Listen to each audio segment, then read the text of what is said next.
दोस्तों जय हिंद। मैं हूं रवि शुक्ला और आप देख रहे हैं द न्यू भारत।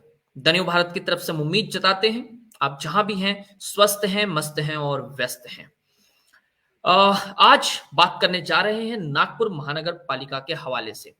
जैसा कि हमने पहले कहा था, नागपुर महानगर पालिका पर हमारा अपना जो खास कार्यक्रम है, कार्यक्रम का नाम है मिशन 2022, यानी टीएनबी ध्येय 2022, मेरा प्रभाग मेरी जिम्मेदारी।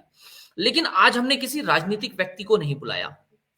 आज बात करेंगे एक समाजसेवी व्यक्ति से, सामाजिक कार्यकर्ता और अपनी एनजीओ के माध्यम से, अपनी संस्था के माध्यम से नागपुर के गोर गरीबों की मदद करने वाले एक व्यक्ति के साथ में।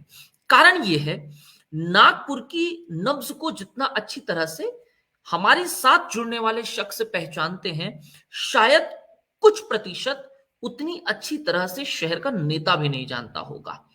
इसलिए बात चर्चा जरूरी और अनिवार्य हो जाती है। लेकिन इससे पहले कि आज के कार्यक्रम में प्रवेश करें, आइए एक निवेदन मैं आपके बीच रखना चाहता हूं। यदि आप द न्यू भारत के साथ जुड़ना चाहते हैं, द न्यू भारत को सपोर्ट करना चाहते हैं, तो द न्यू भारत को आप दिए गए नंबर पर गूगल पे या फोन पे की सहायता से आप सहकार्य कर सकते हैं, मदद कर सकते हैं। आइए कार्यक्रम में प्रवेश करते हैं और आपका अपना कार्यक्रम टीएनबी संवाद के तहत आज हमारे साथ हैं अरविंद रतूड़ी जी। आदरणीय अरविंद रतूड़ी जी, स्वागत है आपका हमारे खास कार्यक्रम ध्येय 2022, मेरा प्रभाग मेरी जिम्मेदारी कार्यक्रम के तहत। अरविंद जी, स्वागत है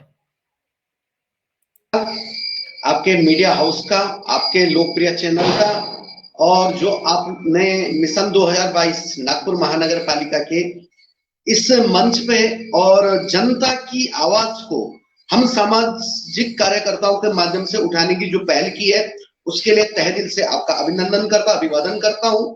और मेरे नागपुर की 45 से 55 लाख की छोटे बड़ी जितने भी लोग हैं, मतदाता हैं, जनता है, शोषित पीड़ित है, उनका भी मैं अभिवादन करता हूं। जय हिंद, वंदे मातरम कहता हूं जी। अरविंद जी, जो कि एक सामाजिक कार्यकर्ता हैं, किंग कोबरा ऑर्गेनाइजेशन चलाते हैं। किंग कोबरा ऑर्गेनाइजेशन चलाने के साथ साथ अलग अलग क्षेत्रों में नागपुर के भीतर सामाजिक कार्य कर रहे हैं। लेकिन उल्लेखनीय यह है कि इन्हें जो समाज सेवा है वो विरसे में मिली है, विरासत में मिली है। इनके पिताजी 1962 में जब भारत और चीन का युद्ध हो रहा था, उस वक्त जब युद्ध के भीतर सैनिक कम पड़ रहे थे, तब उत्तराखंड के पहाड़ों पर इनके पिताजी युवाओं को ट्रेनिंग देने का, इनकी माताजी महिलाओं को किस तरह से आप अपने जीवन में अपने आप को सुरक्षित रख सकती हैं, इस प्रकार के कार्य कर चुके हैं। तो विरासत में इन्हें समाज सेवा मिली है और बिना किसी से 1 रुपया लिए सामाजिक कार्य को अंजाम देते आ रहे हैं 1992 से 1992 से। तो आज हमारे साथ अरविंद जी हैं और अरविंद जी से यदि आप भी किसी प्रकार का कोई प्रश्न करना चाहें तो आप कमेंट बॉक्स में अपना प्रश्न रखें। हम आपका प्रश्न अरविंद जी के माध्यम से उस प्रश्न का उत्तर लेंगे। अरविंद जी, सबसे पहला प्रश्न, नागपुर में 2022 के नागपुर महानगर पालिका के चुनाव का बिगुल बज चुका है। अलग अलग राजनीतिक पार्टियां हैं, सब अपनी अपनी तैयारियों पे लग चुकी है। सभी राजनीतिक दलों का अपना अपना एजेंडा है। इस एजेंडे में क्या कहीं पर जनता के विकास का, जनता की मूलभूत सुविधाओं के विकास का एजेंडा होता है या नहीं? सीधा सरल सवाल जी। मैं सीधी बात और बेवक बात कहना चाहूंगा कि जितनी भी छोटी बड़ी पार्टियां हैं, चाहे वो राष्ट्रीय पार्टियां, चाहे वो क्षेत्रीय पार्टी हैं, हर पार्टी का अपना एक एजेंडा होता है, हर पार्टी का अपना एक दिशा निर्देश होता है और हर पार्टी का एक अपना एक आला कमान होता है। किसी भी पार्टी का जनता के लिए कोई विजन नहीं, कोई दिशा नहीं, कोई निर्देश नहीं है। महानगर पालिका ये हमारी एक मिनी मंत्रालय बोला जाता है। हमारे नागपुर विदर्भ जो अपने आप में एक संपन्न, एक खुशहाल और एक शक्तिशाली पहचान थी, आज कहीं ना कहीं महानगर पालिकाओं ने, किसी भी पार्टी की यहाँ सत्ता रही हो, किसी भी पार्टी के माननीय नगर सेवक रहे हो, कोई भी छोटी बड़ी पार्टी रही हो, इन लोगों ने हमेशा हमारे नागपुर को, यहाँ के छोटे बड़े सभी लोगों को अनदेखी किया, सबकी अनदेखी इन लोगों ने की है। इनका अपना विजन और इनकी अपनी एक मजबूरी है, छोटे कार्यकर्ता की मजबूरी है कि मेरा आला कमान जो कहेगा मैं उसके ही दिशा निर्देश के अनुसार चलूंगा। चुनाव आता है तो सभी लोग जैसे बरसाती मेंढक बाहर निकलते हैं ना, जब बरसात आती है तो देखना आप कि आपके घर के आसपास में बहुत सारे मैदानों में पानी जमा होता है और उस पानी के अंदर बहुत सारे मेंढक निकलने लगते हैं। तो ये जो पार्टी के छोटे बड़े कार्यकर्ता हैं, चाहे वो किसी भी जाति धर्म पंथ मजहब रंग रूप प्रांत और झंडे वाला हो, लेकिन है तो वो राजनीतिक ही कार्यकर्ता। उसकी मजबूरी है, उसे पता हमारी जनता कितनी तकलीफ में है, उसको जनता का दुख दर्द पता है। उसे पता है कि महानगर पालिका में हमारे महानगर पालिका ने जो हमारी आज हालत कर रखी है, वो इतनी हालत कर रखी है कि हम शहर पे चल रहे हैं, सड़क पे चल रहे हैं, गड्ढे में चल रहे हैं। हम दिन में दिए जला रहे हैं या रात को हमारे दिए जल रहे हैं। सारी बेलापरवाही चल रही है जनता के लिए, किसी का कोई विजन नहीं है। माफी के साथ चाहता हूं कि कोई विजन जनता के लिए नहीं, सबका अपना विजन है। बरसाती मेंढक बाहर निकल चुके हैं, चुनाव आएगा, फिर चुनाव चला जाएगा, सारे गायब, कोई नहीं दिखेगा आपको मैदानों में, कोई नहीं दिखेगा।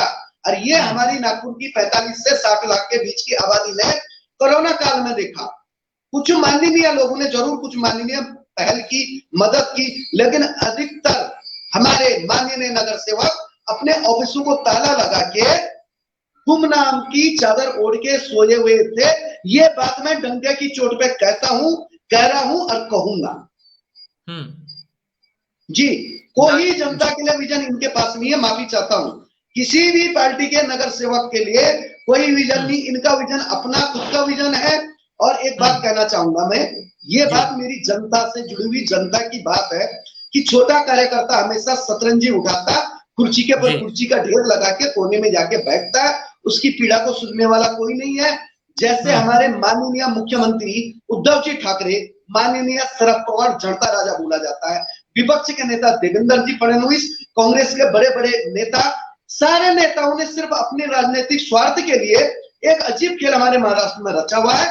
वो खेल है कि जब आप मुंबई में महानगर पालिका का चुनाव करोगे तो वहां वार्ड के हिसाब से होगा। वार्ड मतलब एक सामान्य व्यक्ति भी चुनाव लड़ सकता है, एक छोटा सा कार्यकर्ता, एक आम आदमी चुनाव लड़ सकता है।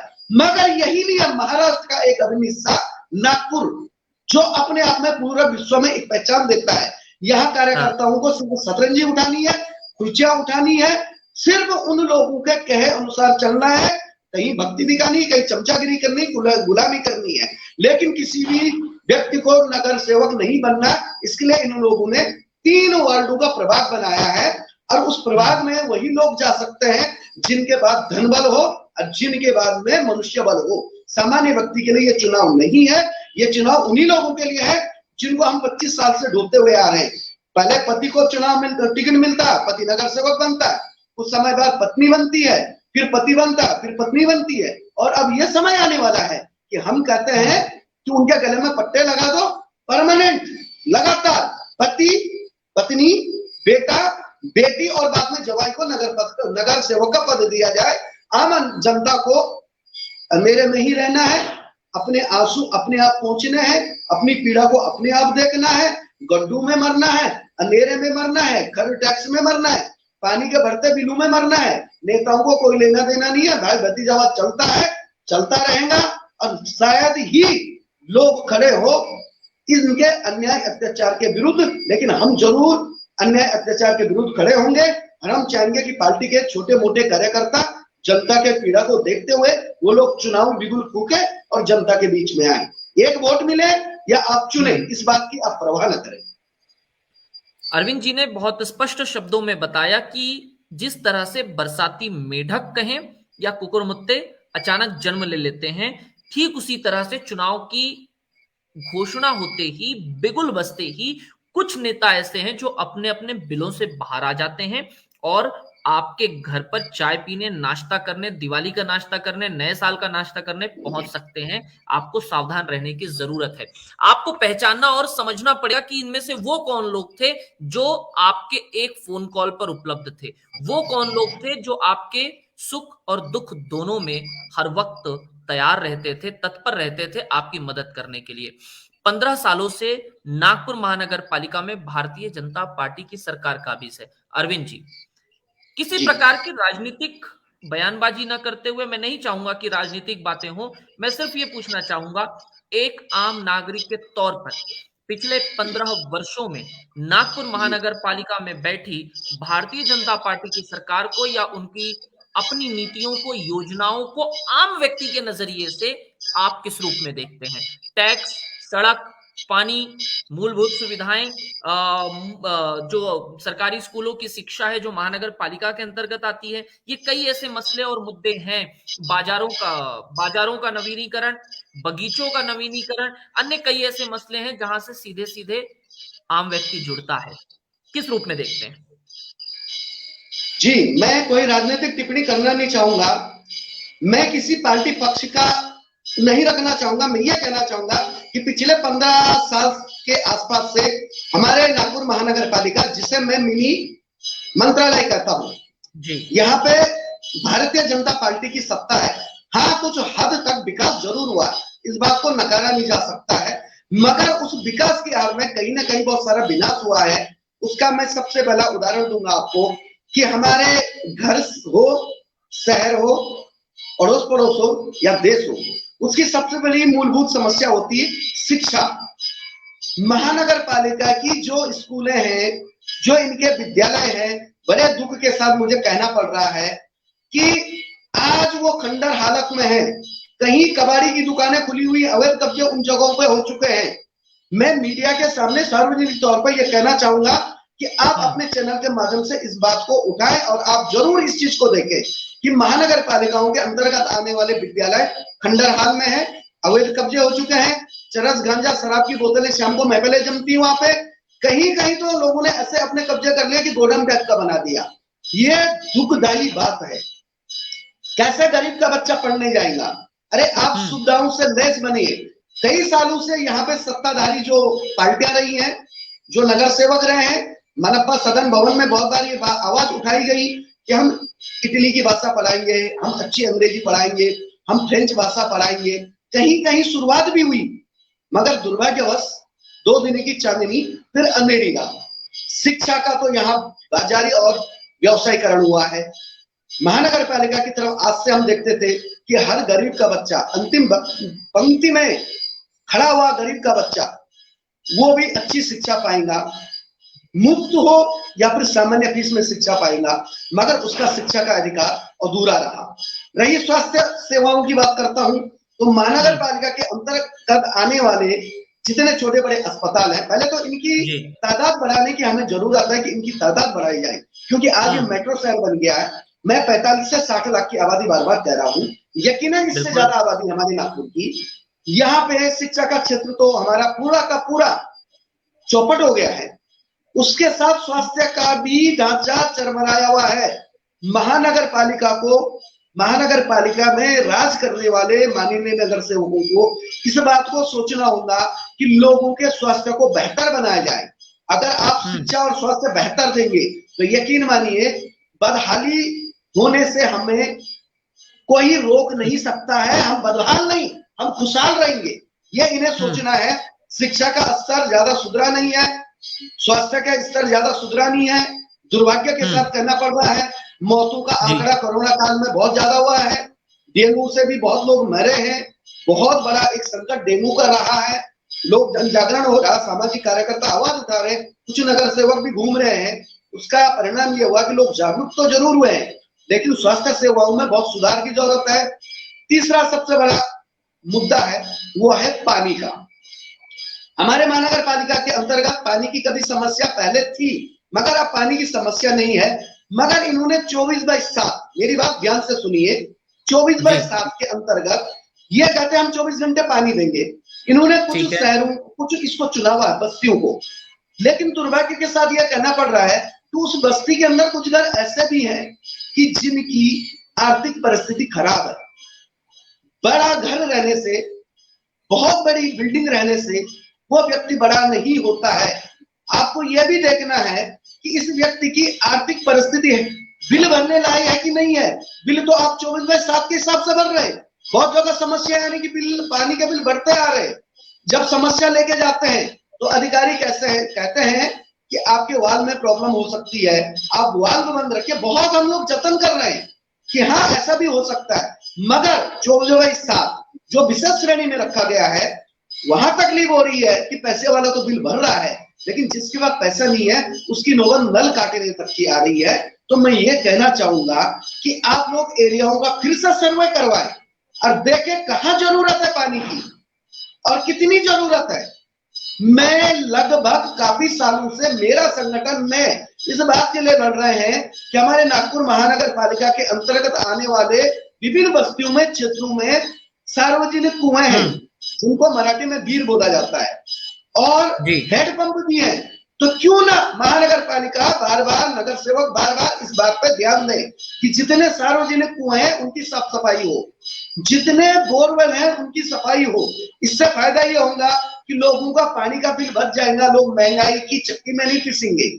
आपको बर्तन धोना है, कपड़े धोने हैं, नहाना है, अपने पालतू जानवरों को नहलाना है, गाड़ी को साफ करना है, घर के आंगन में पानी डालना है, तो यकीन मानिए सार्वजनिक कुएं से ये काम हो सकता है, या जो सार्वजनिक हैंडपंप है उससे ये काम हो सकता है।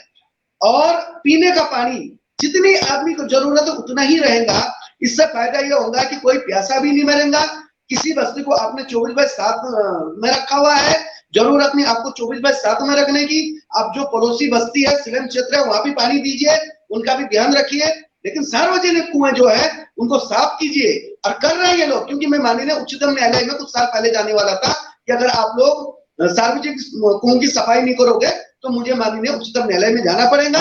इसलिए जाना पड़ेगा, बोले आने वाला समय हमारे लिए बहुत भीषण होगा, जो विश्व युद्ध होगा, अड़ोस पड़ोस का झगड़ा होगा, शहर में जो भी झगड़ा महामारी होंगी वो पानी के लिए होंगी। तो ये पानी भी बहुत बड़ा मुद्दा है और इस पानी में मेरे हिसाब से तो ऐसा कोई बदलाव नहीं आया है।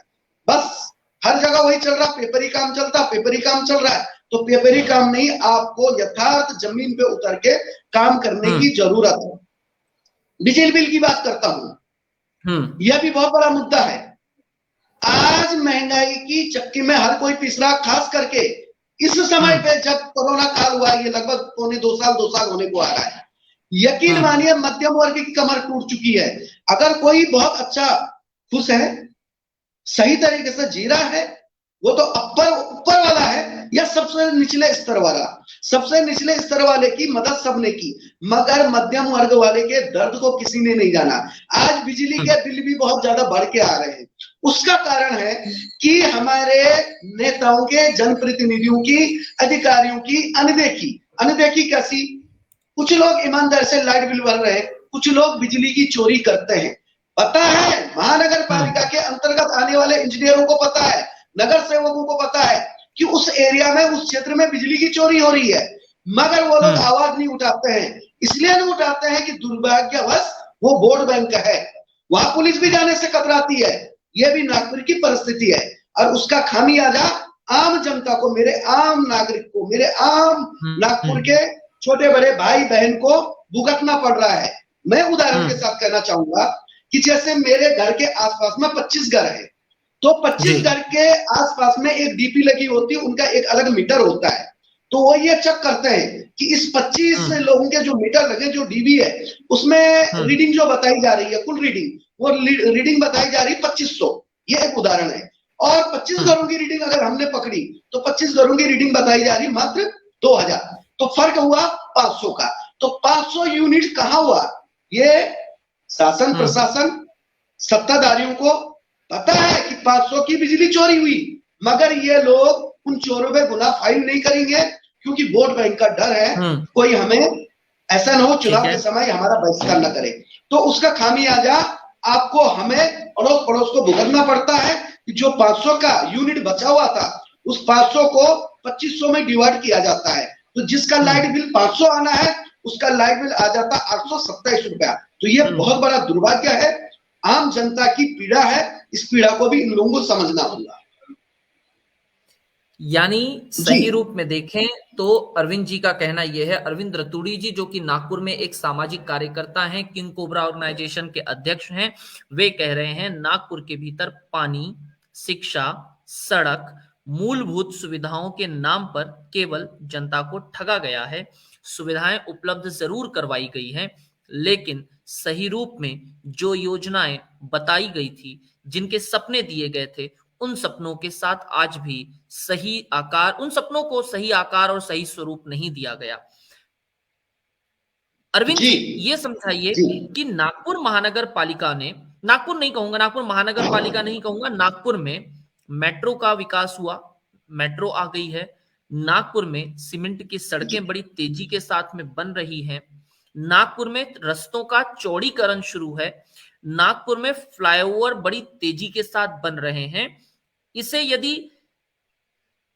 इंफ्रास्ट्रक्चरल विकास में कह दूं, तो क्या ये जी इंफ्रास्ट्रक्चरल डेवलपमेंट के नाम पर भारतीय जनता पार्टी या वर्तमान जो वहां सरकार काबिज है, बैठी हुई है, इंफ्रास्ट्रक्चरल डेवलपमेंट के नाम पर उन्हें वोट मिल जाएगा?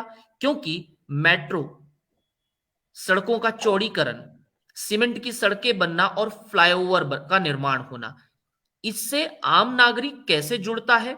आम नागरिक की नजर में इनके क्या मायने हैं, मैं आपसे समझना चाहता हूं। जी आपने जिन जिन चीज की बात की है कि बहुत बेहतरीन तरीके से सड़कें चौड़ी हुई है, बेहतरीन सीमेंट की सड़कें बनी है, सड़कों का सौंदर्यकरण हुआ है, सड़कें चौड़ी हुई है, मेट्रो आया है, बहुत सारे मिहान, बहुत सारे प्रकल्प आए, इसमें कोई जी दो राय नहीं है। उसके लिए मैं इन सभी माननीय भाजपा की छोटे बड़े सभी नेताओं का, सरकार के प्रतिनिधियों का अभिनंदन करूंगा।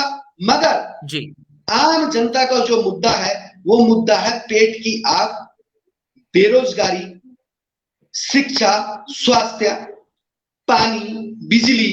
घर के सामने दिन में तो लाइट जलती है, लेकिन रात को बहुत देर से वो पतजीब जलते हैं। मूलभूत विकास का मुद्दा है, लेकिन विकास हमें चाहिए कि हमारे घर में 2 रोटी कैसे आए, हमारा बच्चा सस्ती शिक्षा कैसे ले, हमारे परिवार में अगर कोई बीमार गिरता है तो 5 सितारा हॉस्पिटल में नहीं, बल्कि महानगर पालिका के अंतर्गत आने वाले हॉस्पिटल में 200 रुपए की पर्ची काटकर, 20 रुपए की पर्ची काटकर उसको 2 दिन का इलाज कैसे मिले। हमें इस चीज की जरूरत है। विकास जरूर हुआ है, लेकिन उस विकास से वोट मिलना मुश्किल है। जब तक आप विकास के भरोसे बैठोगे, मुझे बताइए आम जनता को मेट्रो से क्या लेना देना? मुझे, मेरे बच्चों को मेट्रो से क्या लेना देना? मेरे पड़ोसी, मेरी बस्ती के लोगों को मेट्रो से क्या लेना देना? मेट्रो हो, मैं इस चीज को मना नहीं करूंगा कि मेट्रो क्यों लाई गई, ठीक है। आने वाले, इस समय तो मेट्रो की उतनी जरूरत नहीं है, लेकिन आने वाले 10 सालों के अंदर में यही मेट्रो हमारे लिए वरदान साबित होंगी। लेकिन इस मेट्रो से वोट मिलना मुश्किल है। वोट तब मिलेंगी जब हमारे बच्चों को भोजन की व्यवस्था होगी, रोजगार की व्यवस्था होगी। आज बेरोजगारी की बहुत सारी समस्या बढ़ गई।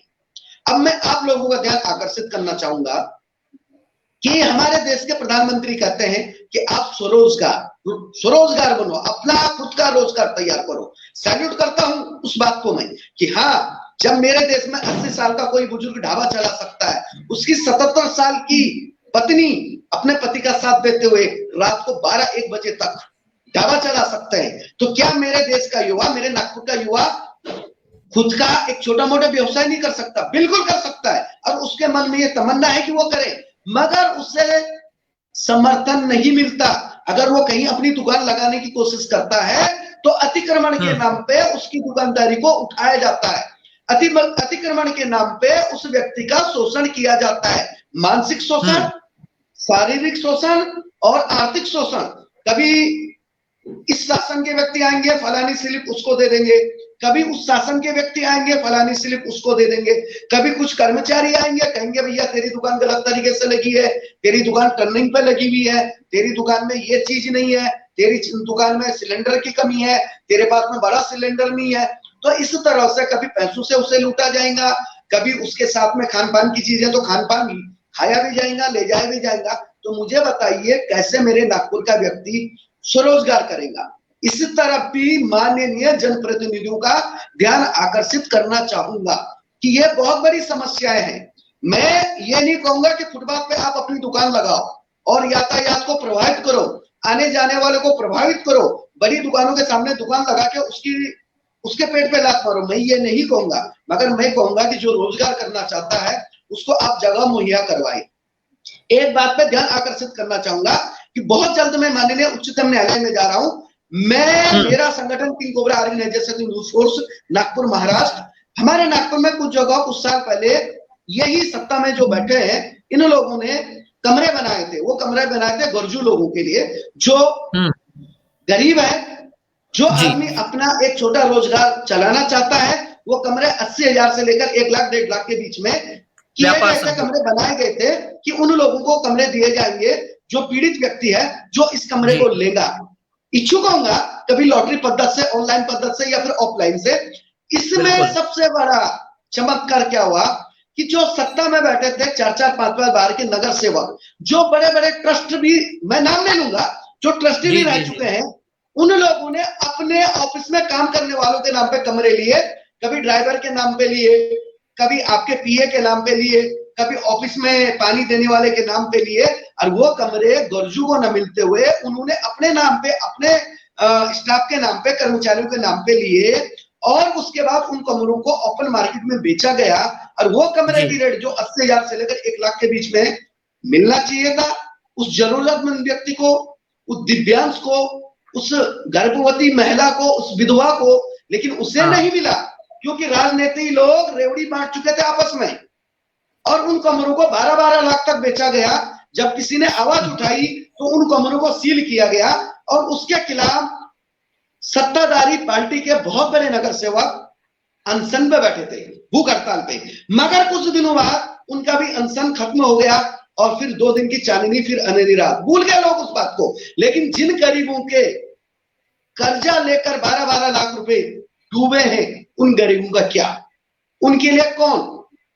क्या उसके लिए हमारे जनप्रतिनिधि ये चीज भूल के कि भैया ये हमारी पार्टी का नगर सेवक है, ये बाहुबली है, ये न सोचते हुए क्या उस गरीब के हक में खड़े होके उसको उसका हक दिला पाएंगे? अगर दिला पाएंगे तो हम सारे लोग उनके साथ खड़े रहेंगे, लेकिन ये नहीं दिला पाएंगे, क्योंकि हकीकत में पुरानी कहावत है और आजकल बहुत ज्यादा प्रचलन में चल रही है कि हमाम में सब नंगे होते हैं। तेरी भी चुप, मेरी भी चुप। लॉलीपॉप देना है, 2 दिन में चिल्लाऊंगा कि वो नेता गलत है, उसने गलत किया, तीसरे दिन मैं चुप बैठ जाऊंगा, खामोश बैठ जाऊंगा, क्योंकि हमारी याददाश्त कमजोर है। और जनता की लड़ाई को लड़ने वाला कोई नहीं है, उसकी सुनवाई वाला कोई नहीं है, और नेता आपस में मालामाल बनते रहेंगे, आगे बढ़ते रहेंगे, भाई भतीजावाद चलता रहेगा। आज रोजगार का जो मुद्दा है, आप यकीन मानिए महानगर पालिका, जिसे बार बार मिनी मंत्रालय कह रहा हूं, उनके पास में इतने सामर्थ्य है कि वो बहुत रोजगार यहाँ मुहैया करवा सकते हैं। आपके पास में जो स्कूलों, खंडर पड़ चुकी जो स्कूल है महानगर पालिकाओं द्वारा, क्या आप उनको ट्यूशन क्लासेस बना सकते हैं? क्या आप वहां पे छोटे छोटे गृह उद्योग बना सकते हैं? जब कैदी लोग सेंट्रल जेल के अंदर बैठ के रोजगार कर सकते हैं, बहुत सारी चीजों को अंदर बना सकते हैं, प्रोडक्शन कर सकते हैं, तो क्या महानगर पालिका बस्ती के लोगों को जमा करके, महिलाओं को जमा करके, युवाओं को जमा करके कोई प्रकल्प तैयार नहीं कर सकती? कर सकती है, लेकिन इन्हें नहीं करना है। क्योंकि अगर मेरा शहर का बच्चा ज्यादा पढ़ लिया, शिक्षित बन गया, अपना अधिकार समझ गया, तो इनको भाव कौन देगा, इनका सम्मान कौन करेगा? ये डर इनके अंदर में है। ये चाहे ये रोजगार दे सकते हैं, लेकिन रोजगार नहीं देंगे। ये दुर्भाग्य हमारा कि इतनी सारी हमारे पास सुविधाएं रह के, इतने सारे हमारे पास में प्रस्ताव आते हैं, इतने केंद्र की है, राज्य की है, सुविधाएं हैं, मगर मुट्ठी भर लोगों को इन सुविधाओं का लाभ मिलता है। मुझे बताइए, महानगर पालिका के अंतर्गत में बहुत सारे ठेके निकलते हैं, टेंडर निकलते हैं। आप सर्वे कीजिए, महानगर पालिका ने कितने लोगों को इसका लाभ दिया? सामान्य व्यक्ति की बात कर रहा हूं, किसी सामान्य व्यक्ति को इस चीज का लाभ नहीं मिलता। लाभ भी भाई भतीजावाद को मिलता है, उनके ही चाटुकारों को, चमचों को, भक्तों को मिलता है। सामान्य व्यक्ति के लिए कुछ नहीं मिलता, सब आपस में रेडी बांटी जाती है। इसलिए यह बेरोजगारी बढ़ रही है। आप ट्यूशन क्लासेस लगवाइए, आप मेहंदी क्लासेस लगवाइए, आप कपड़े सिलने की मशीनें लगवाइए, 20 महिला हुआ बिठाइए प्रशिक्षित करके, आप बांस की टोकरी बनवाइए, आप चंदन की साबुन बनवाइए। आप यकीन मानिए, ये चीजों का प्रकल्प अगर करोगे, माननीय नगर सेवक आ रही है, प्रकल्प करेंगे, तो हमारी बेरोजगारी कुछ हद तक दूर होगी। सत्ता में जो लोग बैठे हैं, इनका मान सम्मान बढ़ेगा, लेकिन ये लोग शायद ही ऐसा करें। मुझे नहीं लग रहा ये लोग बेरोजगारी के लिए कुछ करना चाहिए। सिर्फ बरसाती मेंढक के समान आएंगे, चुनाव आएगा तो नंगे पांव आपके सामने घूमेंगे। मैं हमारे घर की महिलाओं को झंडा लगा के साथ चलने को बोलेंगे, बेटों को साथ लेंगे, छोटे बच्चों को गोद में उठाएंगे, पिताजी को शाम को एक पकवा देंगे, कुछ बिरयानी खिलाएंगे, हम भी भूल जाएंगे और हम भी जैसे थे वैसे हो जाएंगे, तान के सो जाएंगे। ये हमारी जनता को भी जागरूक होना पड़ेगा, उठना पड़ेगा, अपना मौलिक अधिकार जानना पड़ेगा। जी, जनता को जागरूक होकर के अपने मौलिक अधिकार को जान करके उचित स्वरूप में अपने मत को दान करना, मत का दान करना जिसे मतदान कहते हैं, वोटिंग पावर की जानकारी होना और उसके प्रति जागरूकता होना एक बड़ी वजह है कि हमारे समाज में इसकी जागरूकता नहीं है। जो लोग समझते हैं वे उस दिन छुट्टियों पर चले जाते हैं, नजरअंदाज कर देते हैं। हमारे एक वोट से क्या होगा, सबसे पहले इस मानसिकता को बदलना पड़ेगा। ये सोचना पड़ेगा कि हमारे ही एक वोट से क्या नहीं होगा। हमें समझ करके जनता के, आज देश ने एक बड़ा उदाहरण देखा।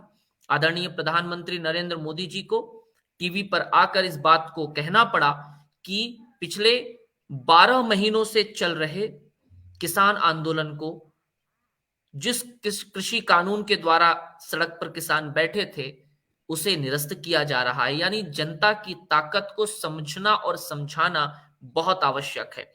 अरविंद जी, आप पशु क्रूरता के खिलाफ काम करते हैं। पशु क्रूरता के लिहाज से यदि मैं एक प्रश्न करूं, नागपुर में जो सड़क पर आवारा घूमने वाले जानवर हैं, उन्हें उठाने के लिए, उन्हें ले जाने के लिए एम्बुलेंस की संख्या कितनी है? 1 या 2, जिसमें एक समय पर मिलती है तो दूसरी मिलती नहीं। शहर में कितने ढोर जानवर सड़क पर घूम रहे हैं, इसकी जानकारी आपको भी है, मुझे भी है। क्या पशुओं के लिए नागपुर, और ये नागपुर महानगर पालिका का डोमेन आता है, ये ना राज्य सरकार का है ना केंद्र सरकार का है, क्या ये जो छोटी छोटी बातें हैं, इन बातों की तरफ नागपुर महानगर पालिका ने बड़ी अनदेखी कर रखी है? मैं 3 चीजें गिना रहा हूं।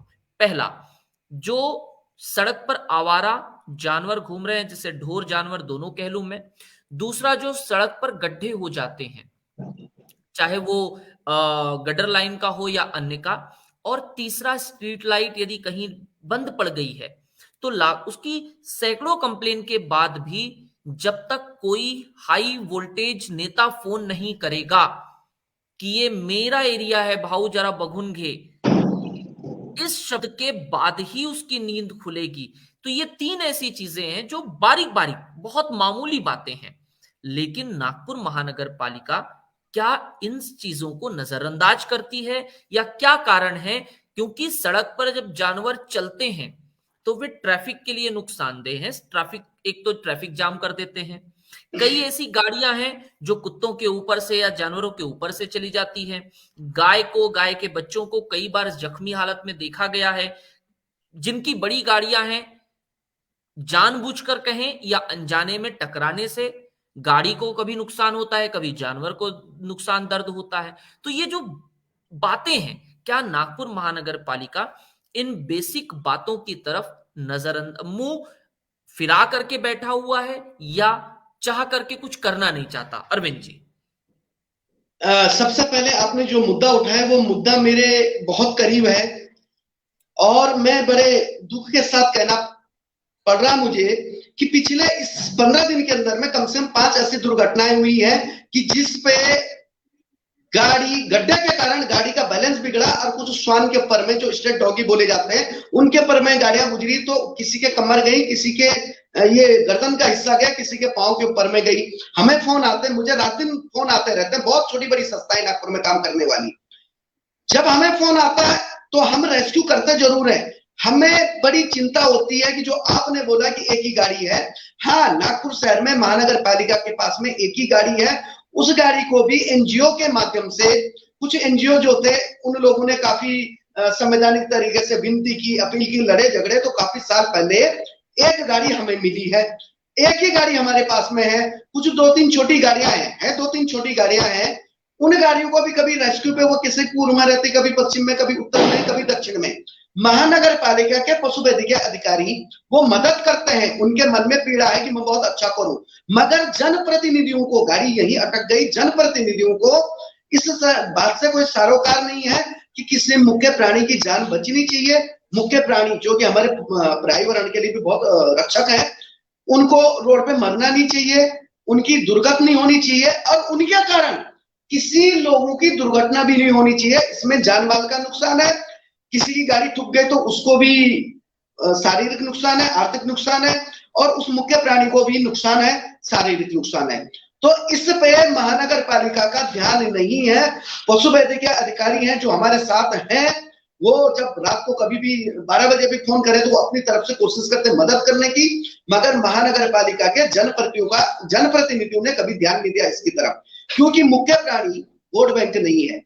जब हमारे देश के माननीय प्रधानमंत्री मोदी जी अपने मन की बात में नागपुर की बात को उठाए थे कि आपके परिसर में घूमने वाला कोई भी मुक्का प्राणी हो, वो मुक्का प्राणी उस क्षेत्र के सम्मानित व्यक्ति का, उस क्षेत्र के विधायक का, उस क्षेत्र के नगर सेवक का एक हिस्सा है और उस क्षेत्र के नगर सेवक, विधायक ने या प्रतिष्ठित नागरिक ने उसकी जिम्मेदारी लेनी चाहिए, उसकी परवरिश की, उसके खान पान की। मगर शायद ही कोई नगर सेवक ऐसा हो कि जिसने इस मुख्य प्राणियों के प्रति हमदर्दी दिखाई हो, इनकी पीड़ा को जाना हो और मानवता सदन में कभी इस आवाज को उठाया हो कि आज हम लोग 45 से 60 लाख के बीच में जा रहे हैं। हमारे नागपुर शहर में लगभग 1 लाख से 1.25 लाख मुख्य प्राणी हैं जो रोज किसी न किसी कारण वाहनों के नीचे आते हैं। छोटे छोटे बच्चे उनके मारे जाते हैं। भूखी माँ मिट्टी खाती है क्योंकि उसको खुद को पेट भरने को नहीं है, तो उसके बच्चे कहां से भरेंगे, गाड़ियों के नीचे आते हैं, मर जाते हैं और हम दो सेकंड की सिर्फ हम लोग चुप्पी साधे रहते हैं या मुंह से बस उफ उफ कहते हैं। इसके अलावा हम लोग कुछ कर नहीं सकते। महानगर पालिका को इस तरफ ध्यान देना है, नगर सेवकों को इस तरफ ध्यान देना है। और जो हमारे पास एक गाड़ी है, सिर्फ एक एम्बुलेंस है, गाय के लिए भी वही है, श्वान के लिए भी वही है, छोटे मोटे हर प्राणी के लिए वही गाड़ी है। तो मैं चाहूंगा नहीं, कोरोना काल से पहले 2020 में जब ये कोरोना आया, उससे पहले मैं अपने संगठन के माध्यम से पुणे बोर्ड को, मुंबई को, मुख्यमंत्री जी को, माननीय राज्यपाल जी को, सबको अवगत करा चुका था कि नागपुर का परिक्षेत्र बढ़ रहा है। बहुत सारा ग्रामीण क्षेत्र अभी शहर में आ गया है। बहुत जगह दुर्घटनाएं होती हैं। छोटे छोटे बच्चे, छोटे छोटे पिल्लू, दुधारू गाय, पेट से जो गर्भवती गाय होती है, जो गोवंश होते हैं, जो श्वान होते हैं, इनकी मौतें होती हैं, इनकी दुर्घटनाएं होती हैं। तो उसके लिए छोटे छोटे अस्पताल बनाए जाए, उनके लिए रेन बसेरा बनाया जाए, गाड़ियों की व्यवस्था की जाए, चलती फिरती जो ये होती है एम्बुलेंस टाइप की, जहाँ छोटे मोटे प्राणी का इलाज हो जाए। इन्होंने मुझे लिख के दिया था पुणे बोर्ड ने कि हाँ, आपका जो सुझाव है बहुत नेक सुझाव है, हम इस पे कार्य करेंगे। और हम छोटी गाड़ियां, जिसे यहाँ पे छोटा हाथी 407 के नाम से जाना जाता है, ये गाड़ियां भी आवंटित करने के लिए सरकार ने हाँ की थी। दुर्भाग्यवश कोरोना आया और उस कोरोना काल में फाइलें फिर दब गई। लेकिन मैं चाहूंगा कि उन फाइलों को फिर से उठाया जाए और जान माल का नुकसान रोका जाए। दुर्घटनाएं होती, उसमें इंसान की जान जाने की संभावना होती है, मुख्य प्राणी की जान जाती है। इंसान तो अपना इलाज करवा लेगा कहीं ना कहीं हॉस्पिटल में जाके, इलाज तो करवाएगा, लेकिन नुकसान तो है, आर्थिक जान माल का नुकसान तो हुआ। और उसकी गाड़ी से जिसे ठोकर लगी, उस मुख्य प्राणी के दर्द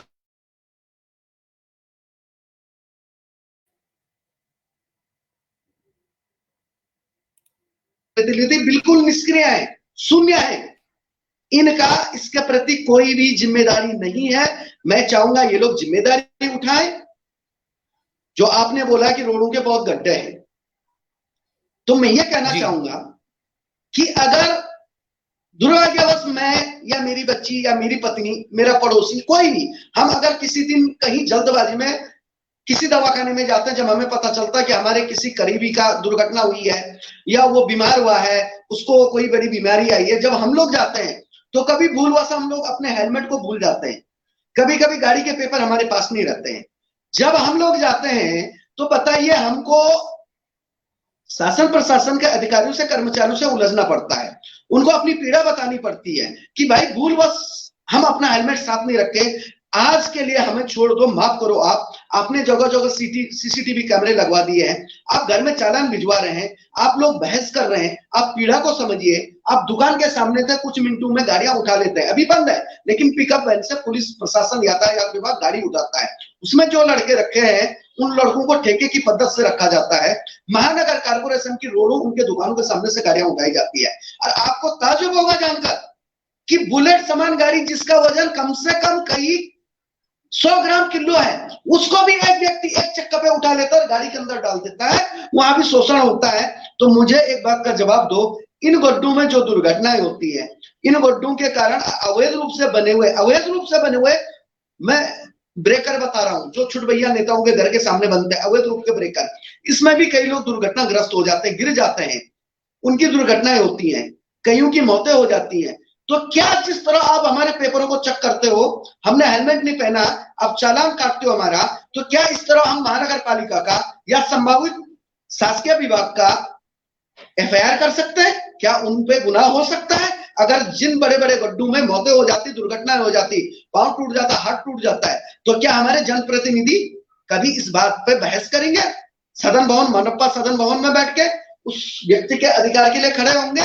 शायद ही मुश्किल है, नहीं होंगे।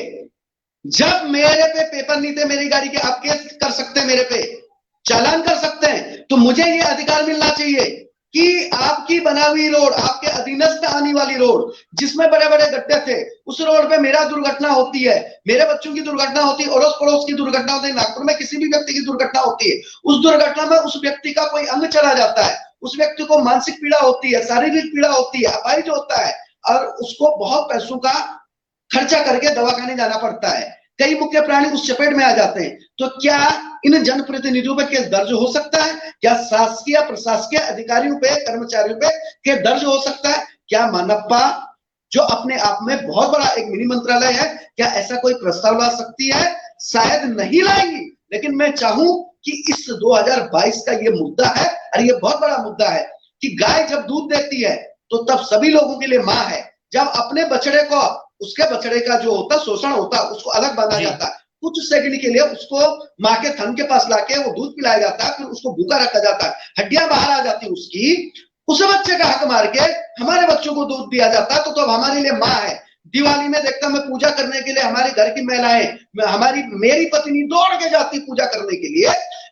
और पोले के समय, महाराष्ट्र का बहुत बड़ा पर्व है नागपुर का पोला, पोले के समय बैलों की सजावट होती है, उन बैलों को हम मिठाई पकवान खिलाते हैं, और उस किसान को, अन्नदाता को हम दक्षिणा देते हैं अपनी हैसियत के हिसाब से।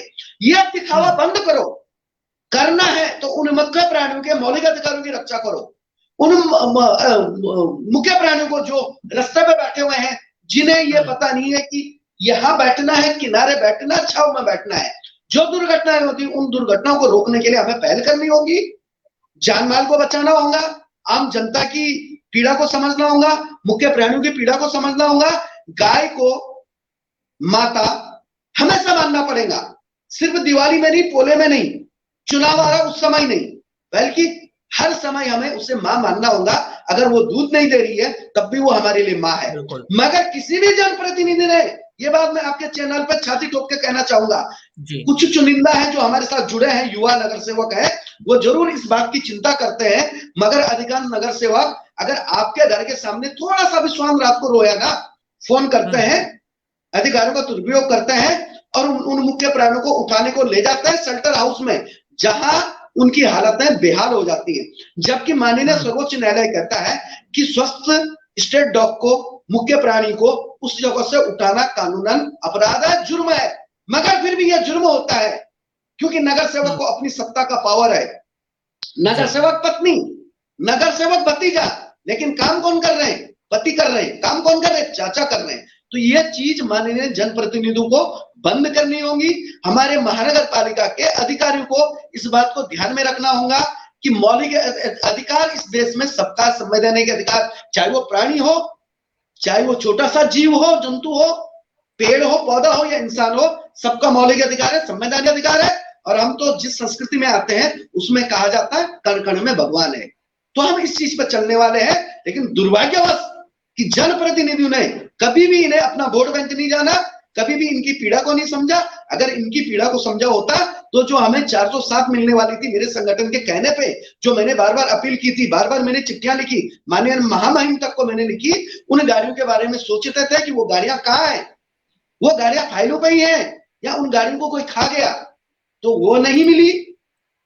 एम्बुलेंस हमारे पास है नहीं। रात को बहुत सारे फोन आते हैं मुझे, मेरे बच्चे रोते हैं, छोटी बेटी 8 साल की, वो मेरे साथ रात को भी चलने को तैयार होती कि पापा कुछ दवाइयां आप अपने पास रखो, मगर दुख होता है, आंसू निकलते हैं जब मैं उस व्यक्ति को तो हॉस्पिटल पहुंचा देता हूं जिसकी दुर्घटना होती है, मगर उस मुख्य प्राणी के लिए मैं कुछ नहीं कर पाता हूं, क्योंकि ना हमारे पास ज्यादा शेल्टर हाउस है, ना रेन बसेरा है, ना हमारे पास डॉक्टर है, ना हमारे पास दवाइयां हैं, बस कुछ एनजीओ हैं जो आपस में मिलकर हम एक दूसरे की मदद कर पाते हैं। तो यह दुर्भाग्य है और इसके जिम्मेदार हमारी महानगर पालिका और हमारे जनप्रतिनिधि ही है, दूसरा कोई नहीं है जी। यानी रैन बसेरे की कमी है, शेल्टर होम की कमी है, एम्बुलेंस मात्र एक है। इन सारी खामियों के बावजूद यदि कोई पार्टी पिछले 15 वर्षों से लगातार यानी 3 टर्म नागपुर में बतौर महानगर पालिका में काबिज है, तो इसके कारण क्या है? इन कारणों को खोजने की आवश्यकता है।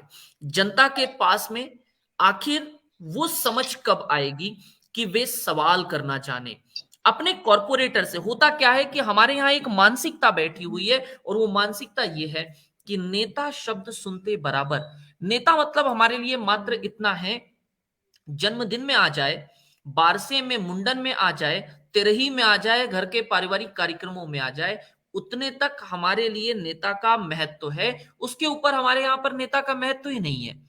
हम न जाने क्यों प्रश्न करना नहीं जानते। हम जब तक प्रश्न नहीं करेंगे तब तक आप यकीन मानिए कि नेता काम करने के लिए अपनी तरफ से इच्छा शक्ति नहीं दिखाएगा। कुछ नेता अच्छे हैं, कुछ नेता अच्छे नहीं हैं। ये अच्छे और बुरे की लड़ाई नहीं है, ये लड़ाई ये है कि जनता को जनता के प्रति, अपने प्रति जागरूक होना पड़ेगा। मैं आपसे आखिरी सवाल लेना चाहूंगा। अरविंद जी, एक बतौर समाज सेवी होने के नाते नागपुर के भीतर आज भी जो वोटिंग का दायरा है, वोटिंग का जो प्रतिशत है, वो कम होता है। नागपुर महानगर पालिका के भीतर जो नागपुर के परिक्षेत्र में जितने भी आप महानगर पालिका से संबंधित या समाज सेवी संस्थाएं हैं, इन समाज सेवी संस्थाओं के माध्यम से क्या नागपुर के भीतर नागपुर महानगर पालिका कहती है कि आप हमें हाथ दीजिए, हम मिलकर के काम करेंगे, क्या ये वर्तमान महानगर पालिका या पिछली महानगर पालिकाओं के भीतर आह्वान दिया गया, लेकिन काम को अंजाम देने में कहीं ना कहीं बाध्यता इसलिए आ जाती है, रुकावट इसलिए आ जाती है कि सरकार या नेता झुकना नहीं चाहता, महानगर पालिकाएं लचीली नहीं होती, ऐसा है क्या? आखिर क्या कारण है कि समाज सेवी संस्थाएं और संस्था यानी सरकारें मिलकर के नागपुर के विकास के लिए, मैं उदाहरण ले रहा हूं और बिना उदाहरणों के बात नहीं करूंगा, नाग नदी का प्रकल्प ले लीजिए, उसके भीतर अनिल सोले जी और अन्य लोगों की संस्थाएं शामिल थी। कोरोना को ले लेते हैं, अन्य ऐसे कई मुद्दे हैं जिन मुद्दों पर सामाजिक संस्थाओं का जिक्र किया गया, सामाजिक संस्थाओं का उल्लेख किया गया, लेकिन अंततः काम नहीं हुआ। ना नाग नदी में नाव चली, ना वहां किसी प्रकार का नवीनीकरण हुआ और 2400 करोड़ वहां खर्च कर दिए गए। यानी केवल राशियां पेपर पर हैं, सड़क पर दिखाई देती है, काम कहां है? किस रूप में देखते हैं आप सामाजिक संस्थाएं और सरकार मिलकर के नागपुर के विकास को क्यों नहीं कर पा रही है? जमीनी बुनियादी जरूरतों को पूरा क्यों नहीं कर पा रहे हैं हम? अरविंद जी, देखिए, आपने बहुत सुंदर, सराहनीय और एक ज्वलंत मुद्दा उठाया है। उसका सबसे बड़ा कारण है कि आपस में शासन प्रशासन, राजनेता और सामाजिक संस्थाओं के आपस में समन्वय की कमी, आपस में अंडरस्टैंडिंग की कमी और एक दूसरे का ईगो। होता क्या है मैं बताना चाहूंगा। जैसे आपने नाग नदी का उदाहरण दिया, वैसे उदाहरण में मेरे घर से मात्र आधा किलोमीटर दूर सकरदरा तालाब का देना चाहूंगा। उस तालाब पे भी आज तक करोड़ों रुपए का सौंदर्यकरण हो चुका। आमदार, खासदार, नगर सेवक, मानव समिति, सभी लोगों ने करोड़ों रुपए का प्रोजेक्ट वहां लगाया। बड़ी बड़ी वहां पे वादे किए गए, बड़ी बड़ी चीजें वहां खड़ी करवाई गई, शॉपिंग के लिए शॉपिंग, छोटे छोटे मॉल बनवाने की कोशिश हुई, बॉलीवुड नाम रखा गया, फिल्मी सेलिब्रेट आने लग गए, मगर दुर्भाग्यवश आज भी जहां थे वहीं हम लोग हैं। इसका मेन कारण है कि सामाजिक कार्यकर्ता काम करना चाहता है, दिल से काम करना चाहता है, मगर होता क्या है कि कुछ सामाजिक संगठन ऐसे हैं जो राजनेताओं से जुड़े हैं, जो राजनीतिक राष्ट्रीय या क्षेत्रीय पार्टियों से जुड़े हुए हैं, वो सही तरीके से सही सामाजिक कार्यकर्ता को काम करने नहीं देते हैं, जिसको मराठी में कहा जाता है उंगली करना। वो शासन प्रशासन पे दबाव बनाते हैं, वो दबाव ऐसा बनाते हैं कि कोई सामाजिक कार्यकर्ता अगर काम करना चाहे दिल से तो वो उसे रोकने की कोशिश करते हैं। इससे पिछले 30 सालों में मेरे पांव में भी बहुत बार बेड़िया डालने की कोशिश की गई, लेकिन मैं निष्पक्ष, निर्भीक, निशुल्क और सही तरीके से काम करना चाहता हूं, क्योंकि मैं सबसे बड़ी ताकत रखता कलम, इस कलम के माध्यम से मैं काम करना चाहता, इसलिए मेरे पांव में किसी ने रुकावट डालने की कोशिश अब नहीं की कभी। होता क्या है, जब आपको राजनीतिक लाभ लेना होता है तो आप बैनरबाजी करते हैं, 2-4 संगठन जमा हो जाते हैं, 2-4 अधिकारी जमा हो जाते हैं और 2-4 फोड़े मार के, 2-4 वहां पे कुदाल मार के कहते हैं कि हम सफाई कर रहे हैं, बजट लाया जाता है, पेपरबाजी होती है, बड़ी बड़ी घोषणाएं होती है, लेकिन दुर्भाग्यवश वो योजना आगे नहीं बढ़ती। इसीलिए नहीं बढ़ती है कि राजनीतिक श्रेय लेने की होड़, शासकीय श्रेय लेने की होड़, सामाजिक कार्यकर्ताओं में श्रेय लेने की होड़, और श्रेय कौन लेता है? ज्यादातर राजनेताओं से जुड़े हुए जो एनजीओ हैं, जो सामाजिक संगठन है, वो श्रेय लेने की होड़ करते हैं। उनको काम का कोई लेना देना नहीं है, काम हो या ना हो उससे मतलब नहीं है, हमें सिर्फ श्रेय लेना है। और जो अच्छे तरीके से काम कर रहा है, समझदारी से काम करना चाहता है या कर रहा है, उसकी टांग कैसे खींची जाए, उस काम को रोका कैसा जाए, इस कारणवश ये सही तरीके से काम नहीं होता। नाग नदी का हो, सकरदरा तालाब का हो या अन्य कोई भी ऐसे प्रकल्प हो, ये तब तक सक्षम नहीं होंगे, तब तक सही तरीके से नहीं हो पाएंगे, जब तक शासन प्रशासन, राजनेता, उसके जुड़े हुए सामाजिक संगठन और हमारे समान स्वतंत्र सामाजिक संगठन मिलके दिल से काम ना करें। कहीं कहीं होता है कि मनभेद हो सकता है, माफी चाहूंगा, मनभेद हो सकता है काम करने में, मतभेद नहीं होना चाहिए, ये मेरी सोच है। ऐसा मैं सोचना चाहूंगा कि जब भी हमें स्वच्छ सुंदर सुरक्षित नागपुर बनाना है, ये मेरा नारा है, स्वच्छ सुंदर सुरक्षित आपका नहीं, अड़ोस पड़ोस का नहीं, हम सबका नागपुर। अगर जब तक हम इस सोच को लेके नहीं चलेंगे, हम एक दूसरे पे जिम्मेदारी फेंकेंगे, ये कहेंगे यार मैं अगर वहां पे कुछ करने जा रहा हूं, मैंने कोई लेटर पेड लिखना है, मैंने कोई चिट्ठी देनी है माननीय कलेक्टर साहब को, डीएम साहब को, महानगर पालिका के आयुक्त को, तो मैं अपना पेट्रोल कैसा खर्चा करूं, ये सोच होती है। अगला राजनेता सोचता है कि यार मैं तो पार्टी का छोटा सा कार्यकर्ता हूं, अगर मैं ये मुद्दा विकास का उठाऊंगा, साफ सफाई का उठाऊंगा, तो साला इसका श्रेय मेरे बड़े नेता को जाएगा। मध्यम नेता सोचता है यार ये मेरा आला कमान इसका श्रेय लेगा। कर्मचारी सोचता है कि मैं तो काम करना चाहूंगा, मगर पता नहीं मेरे को ऊपर में कौन से जनप्रतिनिधि का दबाव आ जाए कि तुम इस काम से हट जाओ, तुम्हें करना नहीं है, सिर्फ फाइलें बनानी है। तो ये कारण है आपस का टकराव, आपस में समन्वय की कमी, आपस में एक दूसरे के साथ देने की कमी। और सही तरीके से देखा जाए तो किसी के मन में विकास की भावना नहीं है, स्वच्छ सुंदर सुरक्षित की भावना नहीं है। भावना सिर्फ यह है जो अच्छा करे उसका पांव खींचो, और जो ना करे, हम करने जाए तो हमारे पांव खींचो, पड़ोसी करने जाए उसका पांव खींचो। श्रेय हमने लेना है, आप श्रेय लो, कोई फर्क नहीं गिरता है। हम तो कहते हैं कि आपका मान सम्मान हम खुद करेंगे, आप श्रेय लो, मगर हमारे नागपुर शहर को नरकपुर बनने मत दो। करोड़ों के प्रोजेक्ट आए नाग नदी के लिए, सकरदरा तालाब के लिए, आज भी जैसे थे वैसे है। आपस में समन्वय बनाओ, कोई छोटा नहीं होता, कोई बड़ा नहीं होता, सब समान है। एक एक वोट की कीमत पहचानो, सब लोग समान है, सबको साथ लेके चलो। ये मैं महानगर पालिका के अधिकारियों को भी कहना चाहूंगा कि आप जनप्रतिनिधियों के दबाव में काम ना करें, आप हमें ले। मेरा स्वयं का संगठन कई योजनाओं में साथ में है, पिछले 15 से 18 साल तक हम साथ में चले हैं, और गर्व के साथ कहना चाहूंगा मेरे किसी कार्यकर्ता ने, पदाधिकारी ने, सम्मानित पदाधिकारी ने, या मैंने स्वयं ने एक कप चाय नहीं पिया कभी इनका। हमने कोई योजनाएं उठाई, ना कचरा उठाने के, ना हमने डंपिंग गाड़ी लगाई, ना हमने कहीं रोड साफ करने के लिए अपने 4 लड़के रखे, ना हमने कहीं गाड़ी लेके टेंडर पे गाड़ी लगाई। हमने दिल से काम किया है। मैं चाहूंगा कि सारे जनप्रतिनिधि मिलकर दिल से काम करें, मनभेद को दूर करते हुए, मतभेद को दूर करते हुए नागपुर को स्वच्छ सुंदर सुरक्षित बनाने के लिए पहल करें। तो नाग नदी में भी बोट चलेंगी, सकरदरा तालाब के अंदर में भी यकीन मानिए वहां पे जैसे डल झील है ना, उस डल झील टाइप की छोटी छोटी बोटें चलेंगी। बेरोजगारों को नौकरी मिलेंगी, सुंदरता बनेगी, पर्यटन स्थल बढ़ेगा, लोग देखने आएंगे, छुट्टी के दिनों में लोग अपने बच्चों के साथ में उन बोटों में जाएंगे, घूमेंगे, नाव में फिरेंगे, तो रोजगार बढ़ेगा, लोगों के मन का जो एक तनाव सा वो दूर होगा। मगर ये तब जब हम मिलकर काम करेंगे, और मुझे नहीं लग रहा है कि शायद जनप्रतिनिधि इस चीज के लिए तैयार हो। छोटा उदाहरण देना चाहूंगा आपको। आपने एक वोट की कीमत बताई थी कि एक वोट की कीमत बहुत बड़ी होती है। यह बात हम पूर्व में देख चुके, माननीय वाजपेयी साहब के जमाने में, जब उस शिखर पुरुष की आंखों में आंसू आए थे, एक वोट से सरकार गिरी थी। अब उस वोट का मैं अंदाजा अपने नागपुर महाराष्ट्र की बात करता हूं। हमारे नागपुर से कुछ 100 किलोमीटर के आसपास में चंद्रपुर जिला आता है, जिला परिषद है वहां पे, ग्राम पंचायत है वहां पे। तो वहां पे जनता त्रस्त हो गई थी वहां के जनप्रतिनिधियों के माध्यम से। वो लोग जो हिंदी भी अच्छी नहीं बोल पाते, वहां वाकरला करके एक ग्राम पंचायत है चंद्रपुर जिला के अंदर में, वहां के लोग इतने त्रस्त हो गए थे उन ग्राम सेवकों से, जो जिला परिषद के जो चुने हुए प्रतिनिधि हैं, वो ग्राम सभापति वगैरह जो भी ये जनप्रतिनिधि होते हैं जिला परिषद के अंदर आने वाले, ये लगभग 11 जनप्रतिनिधि थे। अब यकीन मानिए वो नागपुर में हमारे पास आए, वो मेरे पास आए, उन्होंने बोला दादा हमारे को ये समस्या है। हमको रात को 1-1, 1:30 बजे तक हम लोग यहां से गए, बहुत सारे सहयोगी गए, बहुत सारे मेरे साथ 2-3 संस्थाओं के लोग भी गए।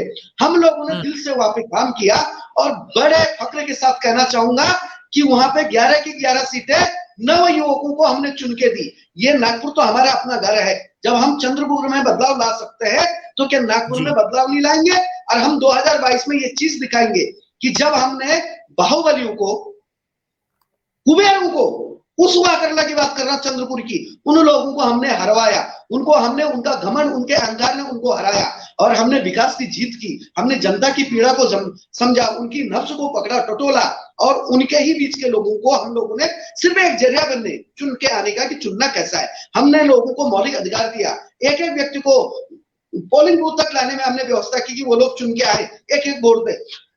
होता क्या है कि वोटिंग के दिन हम लोग पिकनिक मनाने जाते हैं, सरकारी छुट्टी जाहिर हो जाती है, गाड़ी ठहराते हैं, टैक्सी ठहराते हैं, उबेर ठहराते हैं, अपनी कार में बैठ के अपने बच्चों को ले जाते हैं, वोट देने नहीं जाते हैं, और चिल्लाते हैं हम लोग, अरे अच्छा नेता चुन के नहीं आए, नगर सेवक ठीक नहीं, विधायक ठीक नहीं, खाता ठीक नहीं है। हमें चिल्लाने का अधिकार नहीं है, क्योंकि वो अधिकार हम उस दिन खो चुके हैं जिस दिन हमें वोट डालने जाना था। एक वोट की कीमत होती है, बूंद बूंद से घड़ा बनता है, छोटे छोटे नदी नालों से समुद्र की रचना होती है। तो आप जब पिकनिक मनाने जाते हो, आप शराब शबाब कबाड़ की पार्टियां मनाने जाते हो, तो आपको अधिकार नहीं बोलने का सफाई के बारे में, आपको रोशनी के बारे में, शिक्षा के बारे में, क्योंकि आप अपना मूलभूत अधिकार खो चुके हो। आप वोट डालने नहीं गए, आप खुद नहीं गए, आपने अपने परिवार को लेके नहीं गए, आप अपने दोस्तों को भी बोला चलो पिकनिक जाओ। आप देखिए स्लम क्षेत्रों में वोट डालने का उत्साह कितना ज्यादा होता, मेला लगता, मेला कहीं कहीं 7 बजे तक। मैं स्वयं लोगों को वोट डालने के लिए प्रेरित करता, मेरे संगठन के माध्यम से हम जन जागरण करते हैं।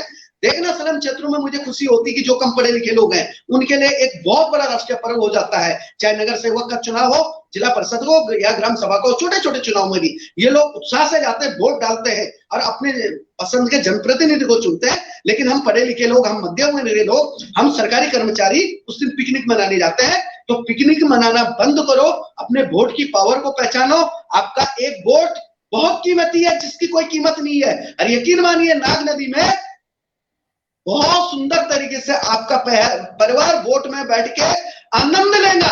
सकरदरा तालाब के अंदर में सुंदर वोट चलेंगी, आपका परिवार वहां सुकून से रविवार के दिन एक पिकनिक का आनंद लेगा, हवा पानी चेंज करेगा, कई युवाओं को नौकरी मिलेंगी। आप पहल तो करो, लेकिन पहल तब होगी जब आप जनप्रतिनिधियों पर दबाव बना पाएंगे, जनप्रतिनिधियों को यह एहसास दिला पाएंगे कि सम्मान जनप्रतिनिधि का नहीं, नेता का नहीं, सम्मान होता है जनता का, जो मत दे रहा, मतदान कर रहा, अपना सबसे बड़ा कीमती समय, अपना सबसे बड़ी अमूल्य धरोहर मत को दान कर रहा है। आपने दान किया, आपके एक वोट से आपका नेता चुन के आया, नगर सेवक चुन के आया, विधायक चुन के आया, मिनिस्टर ऑफ पार्लियामेंट, एमपी, खासदार चुन के आया।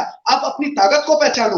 क्या जरूरत है आपको नेता के साथ सेल्फी लेने की? क्या जरूरत है आपकी बेटी में नेता आ रहा, आप अपना कार्य छोड़ रहे, कन्यादान छोड़ दिया, अब नेता के साथ सेल्फी रहे, फोटो खिंचा रहे? तो जिस दिन हम आप इस गुलामी की मानसिकता से बाहर आएंगे ना, यकीन मानिए उस दिन नेता 2 बजे रात को भी आपका फोन उठाएगा और आपके लिए आपके दरवाजे तक जरूर आएगा। आपको कोई काम रुका होगा, हमारी बस्ती में कहीं गंदगी होगी, वो नेता 3 बजे सुबह सुबह आ जाएंगे गाड़ी लेके। यकीन मानिए, आप अपने अंदर की ताकत को पहचानिए। आप क्या हो, आपकी काबिलियत क्या है, आपका वोट क्या है, इसको पहचानो। मैं यही विनती करना चाहूंगा, आप इसको पहचानो। यकीन मानो कि हम संपन्न शक्तिशाली नागपुर की रचना कर पाएंगे, मगर तब तक नहीं जब तक हम किसी नेता के पीछे लघु बन के घूमते रहेंगे।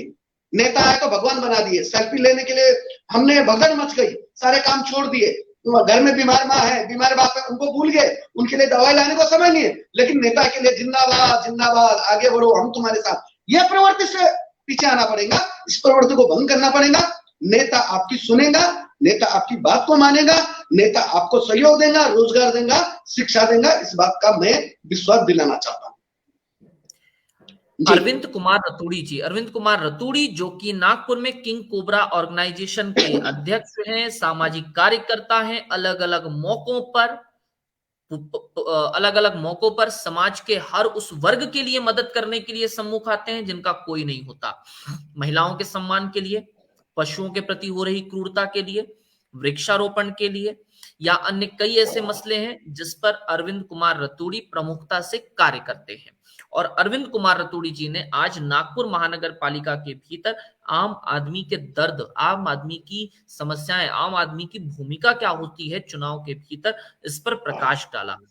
और कार्यक्रम की चर्चा का निचोड़ ये है कि भाई हमें जागरूक होना पड़ेगा, हमें अपने मत को दान करते वक्त अपने मन में जागरूकता का भाव पैदा करना होगा कि हम और आप मतदान करने जाएं तो जाति, धर्म, मजहब, पैसा, मटन, बिरयानी, अन्य चीजों की लालच में नहीं, बल्कि सही योग्य उम्मीदवार को वोट करें, अपना मतदान करें। जाने, परखें, समझें कि हम किसे अपना मतदान करने जा रहे हैं। क्या आपके क्षेत्र के बारे में, आपके प्रभाग के बारे में, आपकी अपनी समस्याओं को समझता है? क्या उसे लॉ एंड ऑर्डर की जानकारी है? क्या उसे नागपुर महानगर पालिका में काम करने का अनुभव है या काम करना आता है? क्या उसे मूलभूत समस्याओं की जानकारी के साथ उसके निराकरण पर, उसके हल पर भी अभ्यास है या नहीं? ये कई ऐसी बातें हैं कि नागपुर महानगर पालिका के भीतर चुनाव में अपना मतदान करने से पहले इन बातों को आप समझें और समझ करके फिर वोट करें। अरविंद कुमार रतूड़ी जी, आपने द न्यू भारत के लिए कीमती समय निकाला, इसे तो मैं आपके प्रति आभार व्यक्त करता हूं और भविष्य में भी आपका कीमती समय द न्यू भारत को लगता रहेगा, द न्यू भारत को आप समय देते रहेंगे। इस उम्मीद के साथ कार्यक्रम को यहीं रोक रहा हूं कल तक के लिए। कल फिर बैठेंगे और बात करेंगे। लेकिन यदि आप द न्यू भारत के साथ जुड़े हुए हैं, आप सभी दर्शकों से निवेदन है कि यदि आप द न्यू भारत की मदद करना चाहते हैं, हम एक उद्देश्य के तहत आगे बढ़ रहे हैं। हमारा मकसद है एक स्वस्थ चर्चा का मंच बनाना, तटस्थ, निष्पक्ष और निर्भीक होकर के, किसी विचारधारा, किसी राजनीतिक दल, अन्य से प्रेरित न होकर, बीच में खड़े रह करके अपनी बात करना।